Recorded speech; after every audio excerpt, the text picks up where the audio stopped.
So one thing about me that I try not to make obvious, but people who know me know this, I'm shy. Like I'm shy and I have very introverted moments where I'm like, I cannot be around anyone.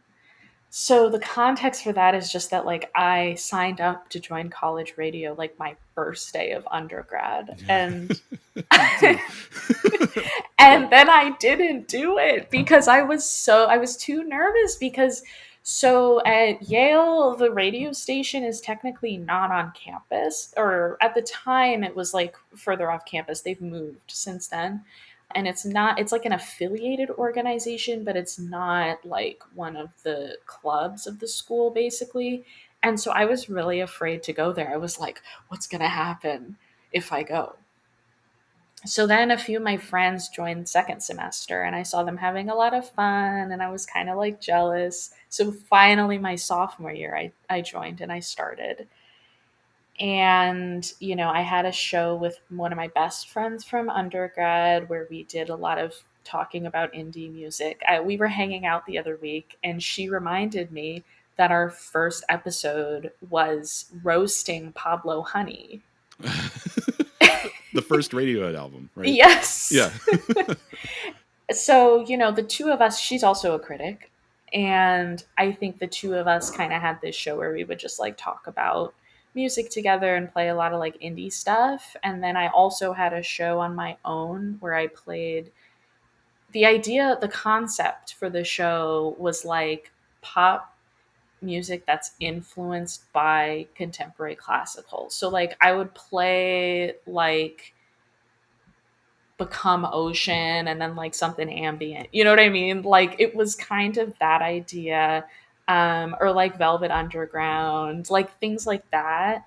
Just to show something I was really passionate about at the time. I care less about it now, but at the time I was really passionate about the fact that like experimental music doesn't live in a bubble and very much has influence outside of the circle.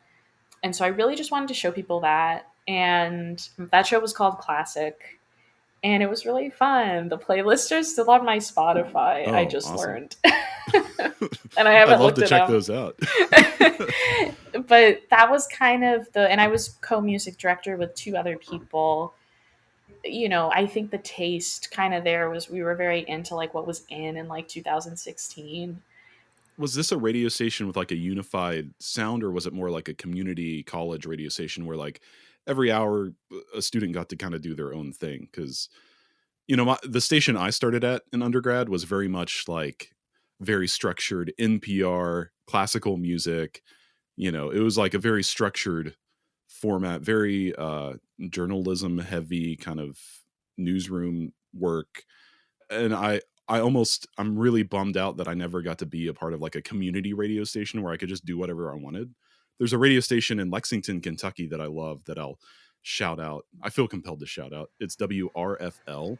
And if you just Hmm. go every semester, they have a different schedule because it's like students doing their own thing, Yes. and they have the craziest program titles.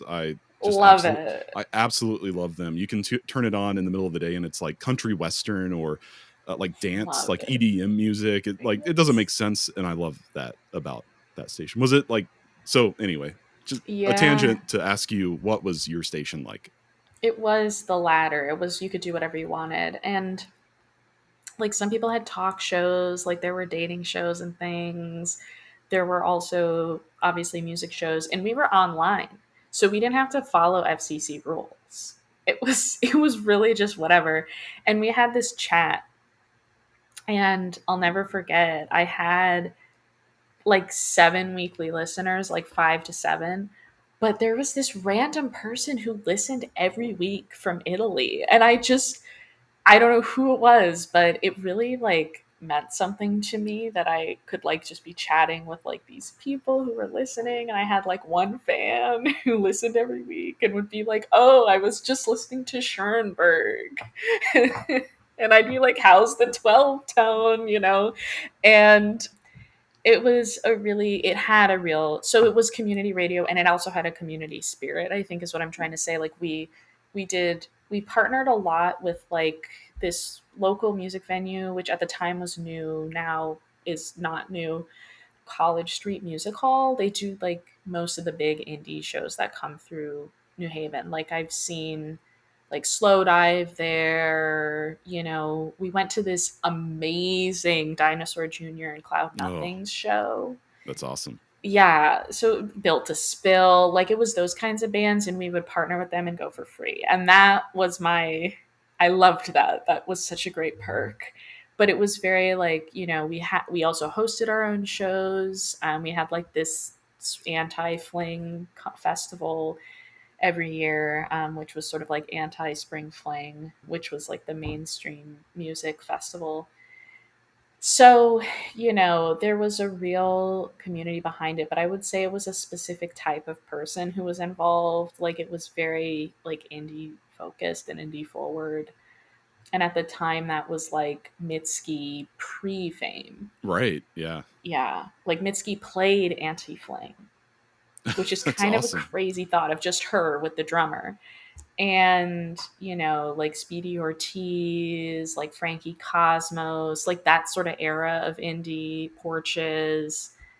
And it was like really formative for me intellectually, but also just like in terms of finding a music community of people who were interested in stuff that maybe wasn't what everyone was interested in. Now it's kind of weird to talk about because everyone loves Mitski, but at the Yeah. time, it Well, was like, as a sidebar, and I might edit this out because it might be TMI, but we're going to see Mitski in Cleveland in September. yes, And that's our first Mitski.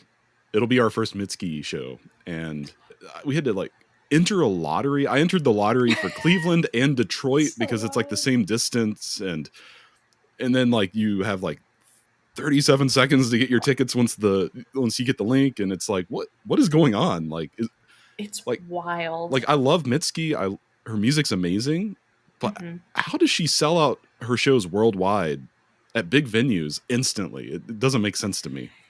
No, it's something I think about a lot because, with her specifically, she was such an emblem of this sort of underground that I was part of when I was like Right, right. 18, 19, that I'm like amazed that her music now resonates with such a large audience. But at the same time, I was talking to a friend of mine who's very smart, and he was saying like he's not surprised by Mitski's trajectory, which I was like blown away by because for me it's shocking. But he was like, no, it's like she just has more money to do what she's always wanted to do. And I was like, that's kind of a good point. So right now she has like the money to do like a whole production. It'll be interesting for you because you've been a fan to see her at this level of like performance where she's really doing the whole theatrical thing. It's so different than seeing her just kind of like do a DIY show at the Space in Hamden, which is like a basically a glorified basement. The other big one for me too at that time was Alex G, who's also huge now. He's like Yeah. on a major label, right? Right. Like what? And both of those artists, it intrigues me that they have reached the audience they've reached because they're both, I'd say, pretty experimental with what they do. It kind of gives me hope. I'm like, people are more curious than we give them credit for. Right, right.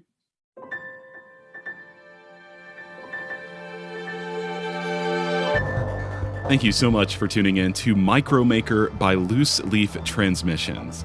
We hope you enjoyed this brief glimpse into the inner workings of the creative life.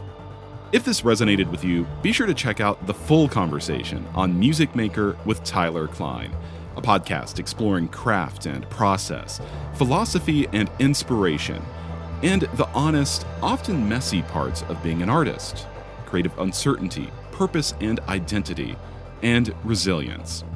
You can find Music Maker wherever you get your podcasts or by visiting musicmakerpodcast.com.